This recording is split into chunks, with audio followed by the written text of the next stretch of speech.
Hello to everyone. देखिए अपन infinite case के अंदर इस लिमिट को पढ़ रहे हैं। तो जब आपके limit x tends to infinite हो तो पहले मैं आपको कुछ शॉर्ट ट्रिक समझा देता हूँ। देखिए यहाँ पे F X upon G X form में आपका कोई फैक्टर है, F X upon G X form में। तो यहाँ पे कुछ आपको पॉलिनोमियल लिखे हुए हैं कि limit x tends to infinite पे फाइंड करनी है और F X upon G X form में है। तो मैंने आपको यहाँ पे कुछ ट्रिक्स लिख दी है। अगर आप ऑब्जेक्टिव पैटर्न में एग्जाम में दे रहे हैं, एमसीक्यूज कर रहे हैं, तो सीधा आपको क्या करना है, दोनों के अंदर जो वेरिएबल एक्स की जो पावर है उसको काउंट करना है। तो देखिए यहाँ पे n पावर है और यहाँ पे m ऑर्डर का जो पॉलिनोमियल है।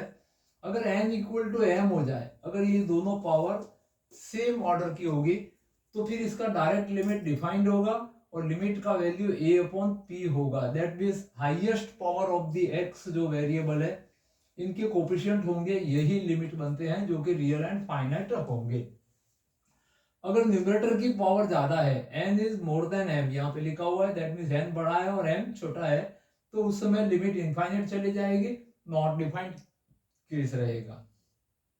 If n is less than m, that means numerator में छोटी पावर है और डिनोमिनेटर में बड़ी पावर है। मान लो ऊपर स्क्वायर और नीचे क्यूबिक पॉलिनोमियल है, तो फिर उस समय लिमिट 0 आएगी जो कि रियल में डिफाइंड मानी जाएगी। तो ये तीनों कंसेप्ट ध्यान रखने हैं।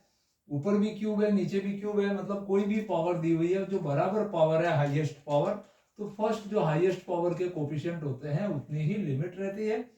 अगर न्यूमरेटर में बड़ी पावर होती है तो इनफाइनाइट और न्यूमरेटर में छोटी पावर है तो 0 रहती है। अब इस कंसेप्ट पे अपने को थ्योरिकल एग्जाम दे रहे हैं सपोज आप, तो इसका मेथड क्या ले सकते हैं। तो एक एग्जांपल समझाया जा रहा है। ये F X upon G x position में है।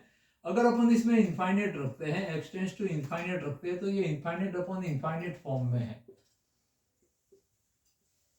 तो फिर करना क्या है, इसमें बहुत ही सिंपल मेथड है कि limit of x tends to infinite, numerator से हाईएस्ट पावर कॉमन ले लो। तो मैंने एक्स क्यूब को कॉमन ले लिया, देन यहाँ पे बचेगा 3।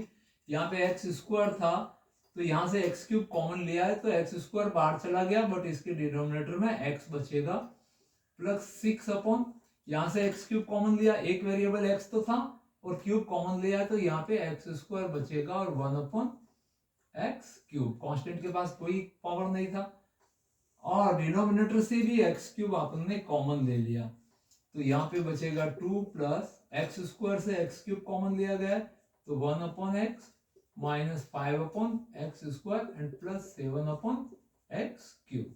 इस तरह से कॉमन लेके अपन आराम से सॉल्व कर देंगे। अब अपन limit x tends to infinite रखेंगे, तो देखिए ये इनफाइनाइट रखेंगे तो इनफाइनाइट से कांस्टेंट को 0 रखेंगे, तो ये इनफाइनाइट रखते ही ये टर्म 0 हो जाएगी। यहाँ पे भी इनफाइनाइट रखा तो इसको डिवाइड करके 0 और माइनस अगेन 0, और डिनोमिनेटर में 2 प्लस एचसीएम, जहां जहां डिनोमिनेटर में x आ रहा है तो x टेंड्स टू इनफाइनाइट से डिवाइड करते हैं कांस्टेंट को, तो ऑल टर्म्स 0 हो जाएंगे। That means limit is equal to 3/2 is belongs to real number. तो इसके लिए ही मैंने ये ट्रिक लिखाया था।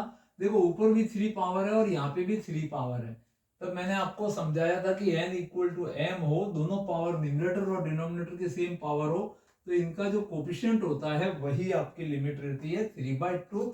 That means a upon p से बताया जाता है। तो देखिए ये बहुत ही अच्छा मेथड है, बिल्कुल शॉर्टकट भी आप याद रख सकते हो और थ्योरिकल आता है तो कॉमन लेके सॉल्व कर सकते हैं। एक और क्वेश्चन इस पे करते हैं, कभी रूट वगैरह आ जाए तो उसका रूट के अंदर भी आपको वैल्यू लेना है। तो यहां से ये सेकंड क्वेश्चन है कि limit of x tends to infinite है और यहाँ पे 5x क्यूब माइनस 6, बट यहाँ पे रूट के अंदर आपको 4x की पावर 6 एंड प्लस का 9 है। अब डायरेक्ट आंसर देखना है आपको ट्रिक की हेल्प से। तो ऊपर की हाईएस्ट पावर 3 है, यहाँ पे अंदर 6 है, बट रूट लगने से ये हाफ हो जाती है, दैट मीन्स ये 3 पावर का कोफिशिएंट है। तो वैसे इसकी डायरेक्ट लिमिट देखे इस कांस्टेंट से, तो ये भी एक्स क्यूब की टर्म है, बिकॉज रूट है तो एक्स क्यूब की टर्म है, तो यहाँ का कोफिशिएंट तो आपके पास 5 है और यहाँ का कोफिशिएंट √4 है। √4 का मतलब तो इज इक्वल टू लिमिट होगी और जो कि रियल होगी।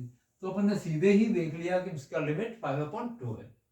बाय मेथड सॉल्व करना है, then limit of x tends to infinite, यहाँ से एक्स क्यूब कॉमन ले लेंगे तो 5 माइनस 6 अपॉन एक्स क्यूब, और यहां से आप x की पावर 6 कॉमन लेंगे तो बाहर आके ये 3 हो जाएगी, तो रूट 4 यहाँ पे आपके पास में रूट के अंदर है वैल्यू, x6 कॉमन लिया तो x6 के ऊपर रूट आएगा तो ये x3 हो जाएगा बाहर आके, तो यहाँ पे बचेगा रूट 4 प्लस 9 अपॉन एक्स की पावर, अपन ने x6 कॉमन लिया है तो 9 की अपॉन x की पावर 6, ये x क्यूब से x क्यूब कट जाएगा।